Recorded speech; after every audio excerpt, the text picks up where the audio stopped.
संतोषी माता की जय। संतोषी माता का व्रत और पूजन करने के लिए शुक्रवार का दिन अति शुभ माना गया है। शुक्रवार के दिन सभी माता के भक्त माता का पूजन और व्रत करते हैं। आइए आज आप और हम साथ में संतोषी माता की कथा का पाठ करें। संतोषी माता व्रत कथा। एक बूढ़ी माँ थी जिसके कुल 7 बेटे थे।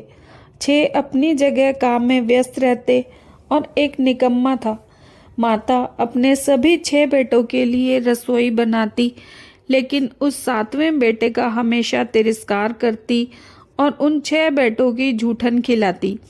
एक दिन वो निकम्मा बेटा अपनी बीवी से कहने लगा, देखो मेरी माँ मुझे कितना प्यार करती है। उसकी पत्नी ने कहा, क्यों नहीं, अपने सभी 6 बेटों का झूठा जो खिलाती हैं तुम्हें। बेटा ये क्या बोल रही हो, मेरी माँ कभी मुझे ऐसा खाना नहीं खिलाएगी। जब तक मैं अपनी आंखों से न देखूं तब तक मैं ये नहीं मान सकता। वो हंसते हुए बोली, अच्छा जब आंखों से देख लोगे तब तो मानोगे ना। कुछ दिन गुजर गए और एक त्योहार के मौके पर सब फिर से इकट्ठा हुए। त्योहार के उपलक्ष्य में घर में नाना प्रकार के भोग बने हुए थे, लेकिन उनमें से देसी घी के बने हुए लड्डू सबका आकर्षण अपनी ओर खींच रहे थे। लेकिन 7वें बेटे को आज अपनी माँ के प्रति प्रेम देखना था, सो वो अपने सिर दुखने का बहाना बनाकर रसोई घर में ही अपने सिर पर एक पतला कपड़ा ओढ़कर सो गया और वहाँ क्या हो रहा है ये सब देखने लगा। भोजन का समय हो गया। माँ ने एक एक करके सभी 6 बेटों को बुलाया और सभी को अपने हाथों से खाना परोसा। सभी ने संतुष्ट होकर भोजन किया और वहाँ से उठ खड़े हुए।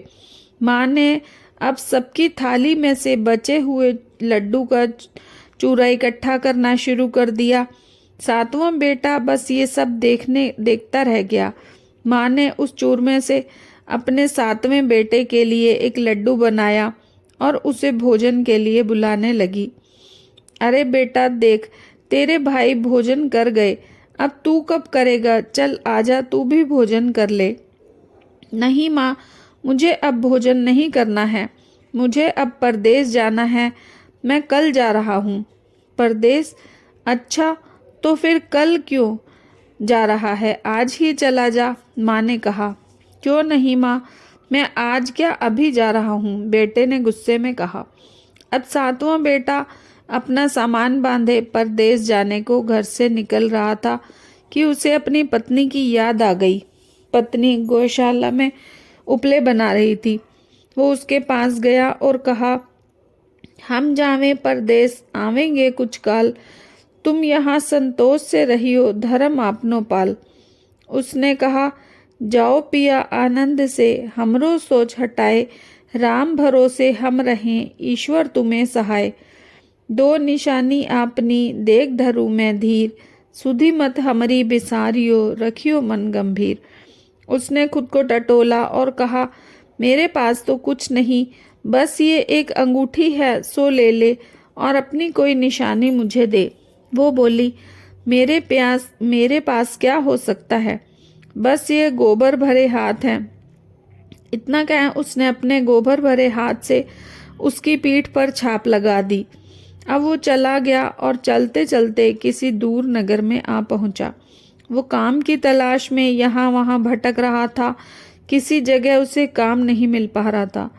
तब वो एक साहूकार की दुकान पर जा पहुंचा और बोला, भाई मुझे काम पर रख लो। किस्मत से साहूकार को भी जरूरत थी। उसने कहा, रह जा। लड़के ने कहा, तनख्वाह क्या दोगे? साहूकार बोला, काम देखकर दाम मिलेंगे। लड़के को साहूकार की नौकरी मिल गई। वो सुबह 7 बजे से लेकर रात के 10 बजे तक दुकान का सारा काम संभालने लगा। कुछ ही दिनों में उसने दुकान का सारा हिसाब किताब, लेन देन, ग्राहकों को माल बेचना, सब कुछ सीख कर अच्छे से संभाल लिया। साहूकार के और 7-8 नौकर थे। वो इस लड़के का काम देखकर चकित हो गए और कहने लगे, अरे ये तो बहुत ही होशियार लड़का है। साहूकार ने भी लड़के का काम देखा और उससे बहुत प्रभावित हुआ और उसने 3 महीने के समय में ही आधे मुनाफे का हिस्सेदार बना दिया। वो कुछ वर्ष में एक नामी सेठ बन चुका था और साहूकार अपना सारा कारोबार उसे सौंपकर चला गया। इधर लड़के की पत्नी को उसके सास ससुर बहुत दुख देने लगे। उसने अपने घर का सारा काम कराते और फिर उसे जंगल में लकड़ी लेने भेज देते। उसके खाने में आटे की निकली भूसी की जो रोटी और फूटे नारियल के नरेली में पानी दिया जाता। एक दिन की बात है, जब वो जंगल में लकड़ी लेने जा रही थी, तब कुछ स्त्रियों को संतोषी माता का व्रत करते हुए देखा। वो बड़ी विस्मयता से उन स्त्रियों को व्रत करता देख खड़ी हो देखने लगी और पूछा, हे बहनों, आप ये किस देवता का व्रत कर रही हो और इस व्रत के करने से किस पुण्य फल की प्राप्ति होती है? अगर आप मुझे कृपा करके बताएं तो मैं आपका बड़ा एहसान मानूंगी। तभी उनमें से एक स्त्री ने कहा, देखो, हम संतोषी माता का व्रत कर रहे हैं। इस व्रत को करने से निर्धनता और दरिद्रता का नाश होता है। यही नहीं, अपने मन में जो भी कामनाएं हों वो सब संतोषी माता की कृपा से पूरी होती हैं। वो अब इस व्रत को करने की उत्सुक हो गई और उनसे व्रत की विधि पूछने लगी। तब वह स्त्री बोली, देखो, 1.25 आने का गुड़ चना लेना या फिर इच्छा हो तो 5.25 रुपए का लेना, 1.25 रुपए का लेना, जो भी अपनी सहूलियत के अनुसार। अपने मन में कोई परेशानी लाए बिना श्रद्धा और प्रेम से जितना हो सके सवाया लेना। प्रत्येक शुक्रवार को निराहार रहना और संतोषी माता की कथा सुनना। देखो, इस बीच क्रम ना टूटे, लगातार नियम पालन करना। जब कोई सुनने वाला ना हो तो अपने सामने घी का दीपक जलाकर रखना और एक लोटे में जल रखकर उसके सामने कथा कहना। जब तक मनोकामना सिद्ध ना हो जाए तब तक नियम का पालन करना और जब सिद्ध हो जाए तो व्रत का उद्यापन करना। माता का सत है कि 3 माह में फल देती हैं। यदि किसी के ग्रह खोटे हों तो भी माता साल भर में फल अवश्य देती है। ध्यान रहे, फल सिद्ध होने पर ही उद्यापन करना, बीच में मत करना। उद्यापन में 2.5 सेर आटे का खाजा और इसी नाप से खीर और चने का साग बनाना। अपने घर निमंत्रण देके 8 लड़कों को भोजन करवाना। हो सके तो देवर जेठ भाई बंधु को बुलाना और ना हो सके तो पड़ोसी रिश्तेदारों को बुलाना। उन्हें प्रेम से भोजन करवा के यथाशक्ति दक्षिणा दे के विदा करना और माता के नियम का पालन करना। और हाँ, ध्यान रहे, उस दिन घर में खटाई ना खाना। ये सब सुन बुढ़िया के बेटे की बहू हर्षित होके चल दी। जंगल से लकड़ी लेके आने के रास्ते में उसने लकड़ियों के बीच बेचा और उसी पैसों से गुड़ और चना खरीदकर संतोषी माता के व्रत की तैयारी शुरू कर दी। रास्ते में आते उसको एक मंदिर दिखा। उसने पूछा, ये किस देवता का मंदिर है? सबने कहा, यह संतोषी माता का मंदिर है। सुनते ही वो मंदिर जाके माता के चरणों में गिरकर लौटने लगी। दीन भाव से वो माता की विनती करने लगी, हे माँ, मैं अबोध अज्ञानी हूँ, व्रत के नियम को नहीं जानती, मैं अत्यंत दुखी हूँ। हे माँ, हे जगत जननी, मेरा दुख दूर कर, मैं तेरी शरण में आई हूँ। माता को दया आ गई। एक शुक्रवार बीता कि दूसरे शुक्रवार को उसके पति का पत्र आ पहुंचा और तीसरे को उसका भेजा हुआ पैसा। ये सब देख जेठ जिठानी मुंह बंद हो गए। उनके लड़के ताना देने लगे, अब तो काकी के पत्र आने लगे, पैसा आने लगा, अब तो उनकी खातिर बढ़ेगी। बुढ़िया के बेटे की बहू बेचारी सरलता से कहती, भैया, कागज आवे रुपया आवे, हम सबके लिए अच्छा है। ऐसा बोलकर अपनी आंखों में आंसू भरकर माँ संतोषी के चरणों में मंदिर जा पहुंची और माता रानी के चरणों में गिरकर बोली, हे माँ, मैंने तुमसे पैसा कब मांगा है? मुझे इस पैसे से क्या काम है? मुझे तो अपने सुहाग से काम है। मैं तो बस अपने स्वामी के दर्शनों की मांगूं। माँ उस पर प्रसन्न हुई और कहा, जा बेटी, तेरा स्वामी तेरे पास आएगा। माता के ये वचन सुन भोली बहू बावली होकर मंदिर से घर जा पहुंची और अपने काम में व्यस्त हो गई। यहाँ माता सोच में पड़ गई कि मैंने इस भोली को बोल तो दिया कि तेरा स्वामी तुझे मिलेगा, लेकिन कैसे? वो तो इसे स्वप्न में भी याद नहीं करता। उसे याद दिलाने के लिए मुझे ही जाना होगा। तब एक रात माता बुढ़िया के बेटे के स्वप्न में जा पहुंची। ओ साहूकार के बेटे, उठ, सो रहा है या जाग रहा है? तब उस लड़के ने कहा, हे माता, सोता भी नहीं और जागता भी नहीं, बोलो क्या आज्ञा है? माँ बोली, तेरे घर बार कुछ है कि नहीं? लड़का बोला, है ना, मेरे पास सब कुछ है। मेरे माँ बाप हैं, बहू है, मुझे किस चीज़ की कमी है? माँ बोली, हे पुत्र, तू बहुत भोला है। तेरी पत्नी बड़े कष्ट उठा रही है। तेरे माँ बाप उसे बड़ा दुख दे रहे हैं। तू जा, वो तेरे लिए तरस रही है और अपनी पत्नी की सुधि ले। वो बोला, हाँ माँ, ये तो मुझे पता है, लेकिन इस कारोबार को छोड़कर कैसे जाऊं? परदेश का मामला है, हिसाब किताब देखना है। यहाँ मेरे अलावा कोई और है भी तो नहीं जिसे मैं ये सब समझा कर चला जाऊं। मैं कैसे जाऊं माँ? माँ बोली, मेरी बात मान, तेरी समस्या का समाधान मिल जाएगा। कल सवेरे उठकर नहा धोकर संतोषी माता का नाम ले, एक घी का दीपक जला, माँ को दंडवत प्रणाम करके दुकान पर जा बैठ। देखते देखते तेरा सारा लेन देन चुक जाएगा, जमा माल बिक जाएगा, संध्या होते होते धन का ढेर लग जाएगा। माँ की बात सुन वो सुबह नहा धोकर माँ संतोषी का नाम लेकर एक घी का दीपक जला, माँ को दंडवत प्रणाम करके अपनी दुकान पर जा बैठा। कुछ ही देर में पैसे देने वाले अपना हिसाब किताब चुकता करके चले गए। लेने वाले सारे अपना हिसाब करके गए। माल को खरीदने के लिए लोग नकद दाम देकर खरीद कर ले गए। उसका मन बड़ा खुश हो गया। वो माता का नाम लेते हुए अपने घर जाने के वास्ते गहने, कपड़े, मिठाइयाँ खरीदने लगा। वहाँ का सारा काम निपटाकर वो सीधा अपने घर जाने को रवाना हुआ। उधर लड़के की पत्नी जंगल में लकड़ी लेने जाती है और रास्ते में आते हुए माता के मंदिर पर रुकती है। ये अब उसका रोज का कर्म हो गया था। समझो, वहीं धूल उड़ती देख माता से पूछने लगी, हे माँ, ये धूल कैसी उड़ रही है? माँ बोली, हे पुत्री, तेरा पति आ रहा है। अब तू ये काम कर, इन लकड़ियों के 3 गठरे बना ले। एक उस नदी के पास, दूसरा मेरे मंदिर में और तीसरा अपने सिर पर रख। जब तेरा पति आएगा तो उसे लकड़ियों का गट्ठर देख मोह पैदा होगा। वो यहाँ रुकेगा, अपना नाश्ता पानी करके अपनी माँ से मिलने जाएगा। तब उसी समय तू लकड़ियों का गट्ठर लेके जाना और चौक में रखते हुए ज़ोर से आवाज़ लगाना, लो सासू जी, लकड़ियों का गट्ठर लो, भूसी की रोटी दो और नारियल के खोपड़े में पानी दो। आज ये कौन मेहमान आया है? माता जी से अच्छा बोलकर प्रसन्न मन से वो लकड़ियों के 3 गट्ठर बनाती है और एक नदी किनारे, दूसरा माता के मंदिर में। इतने में मुसाफिर आ पहुंचता है। सूखी लकड़ी का ढेर देखकर उसको विश्राम करने की इच्छा होती है। वो वहीं विश्राम करता है और भोजन भी कर लेता है और फिर कुछ देर बाद अपने गांव जाने को निकलता है।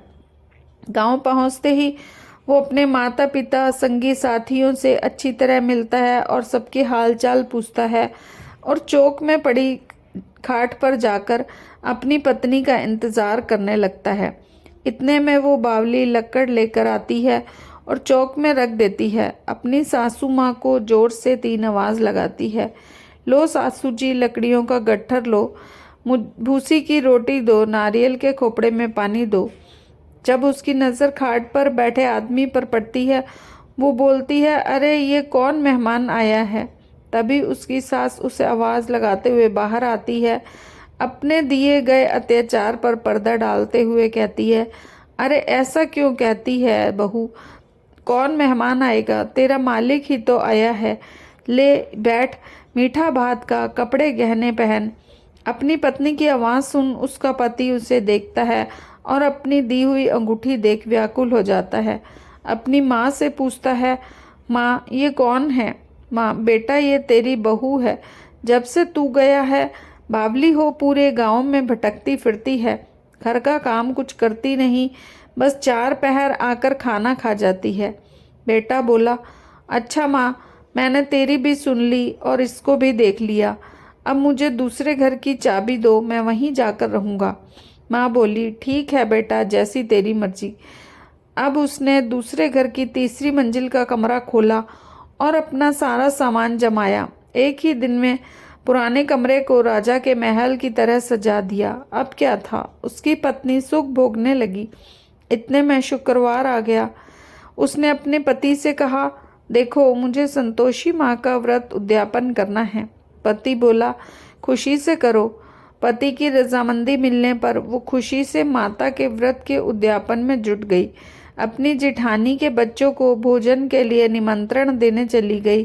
जिठानी ने स्वीकार तो किया, लेकिन उसके जाते ही बच्चों से कहने लगी, देखो भोजन के समय चाची से खटाई मांगना, ताकि उसका उद्यापन पूरा ना हो पाए।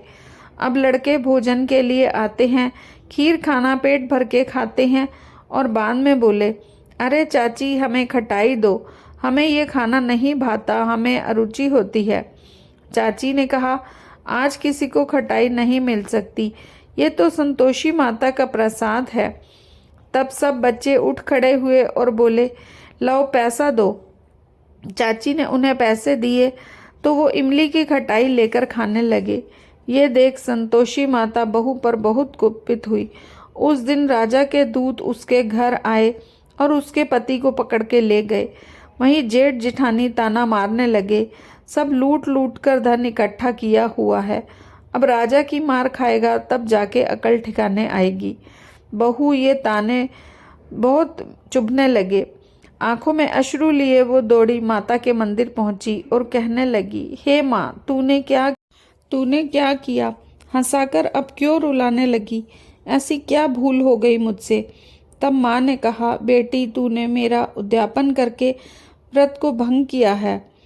उसने कहा, माँ मैंने कोई अपराध नहीं किया, मैंने तो बस उन लड़कों को गलती से पैसे दे दिए थे, मुझे क्षमा करो माँ, अब मैं दोबारा आपका उद्यापन करूँगी। माँ ने कहा, जा पुत्री, तेरा पति तुझे रास्ते में आता मिलेगा, अब भूल मत करना। हाँ माँ, अब भूल नहीं होगी। जा पुत्री, तेरा पति तुझे रास्ते में ही आता मिलेगा। अब वो खुशी से निकली और रास्ते में पति को आता हुआ देख बोली, कहाँ गए थे? अरे राजा ने बुलाया था, इतना धन जो कमाया है उसका कर देने गया था। चलो अच्छा हुआ, अब घर को चलो। अब कुछ दिन में फिर से शुक्रवार आता है। मैं बोली, मुझे माता का उद्यापन करना है। पति ने कहा, करो। वो फिर जिठानी के लड़कों को भोजन के लिए बुलाने गई। जिठानी ने उसे खरी खोटी सुनाई और फिर अपने बच्चों को सिखाने लगी, अब तुम भोजन करने जाओ तो सबसे पहले खटाई ही मांगना। भोजन के दिन लड़के अपनी चाची के घर जा पहुँचे और कहने लगे, आज हमें खीर नहीं खानी है, हमारा जी बिगड़ा है, हमें खटाई खाने को दो। वो गुस्से में बोली, यहाँ खटाई नहीं मिलेगी, खाना हो तो खाओ। ब्राह्मण के घर जाकर उनके लड़कों को आमंत्रित करके उनको खाना खिलाया और दक्षिणा की जगह उन्हें एक एक फल दिया और विदा किया। माता की कृपा से उसे 9वें माह में चंद्रमा के समान रूपवान पुत्र प्राप्त हुआ। अब वो प्रतिदिन माता के मंदिर अपने पुत्र को लेके आने लगी। एक दिन माता ने सोचा, ये प्रतिदिन मेरे मंदिर में आया करती है, क्यों न आज मैं इससे मिलने इसके घर जाऊं। तब माता ने एक भयावह रूप धारण किया। गुड़ चने से सना हुआ मुख, उस पर सूंड की तरह लंबे होठ, उस पर मक्खियां भिनभिना रही थी। माता चलते चलते उसके घर आ पहुंची और उसके घर की दहलीज पर पैर रखती है। दहलीज पर पैर रखते ही सास चिल्लाते हुए बाहर आई, अरे देखो देखो, कोई चुड़ैल डाकिनी चली आ रही है, लड़कों इसे भगाओ नहीं तो ये किसी को खा जाएगी। सभी लड़के इकट्ठा हुए उसे भगाने लगे। बहू रोशनदान से ये सब देख रही थी। वो बावली हो चिल्लाने लगी, आज मेरी माताजी मेरे घर आई हैं, बच्चे को दूध पीने से हटाती है। और इतने ये सब देख सास का क्रोध फूट पड़ा। बोली, क्या बावली हुई है, क्यों उतावली हो रही है। तभी माँ के प्रताप से जहाँ देखो बच्चे ही बच्चे नजर आने लगे। बहू बोली, माँ, मैं जिनका व्रत करती हूँ ये वही संतोषी माता हैं। तब सबको बोध हुआ और सभी माता के चरणों में गिरकर क्षमा याचना करने लगे। हे माता, हम सब अज्ञानी हैं, आपके व्रत की विधि हम नहीं जानते। हमने आपके व्रत को भंग करके एक बड़ा अपराध किया है। आप अब हमें बालक जान हमारे अपराधों को क्षमा करो। इस प्रकार माता प्रसन्न हुई। बहू को प्रसन्न होकर जो फल दिया वैसा फल सबको दे, सबके मनोरथ पूर्ण हो। बोलो श्री संतोषी माता की जय।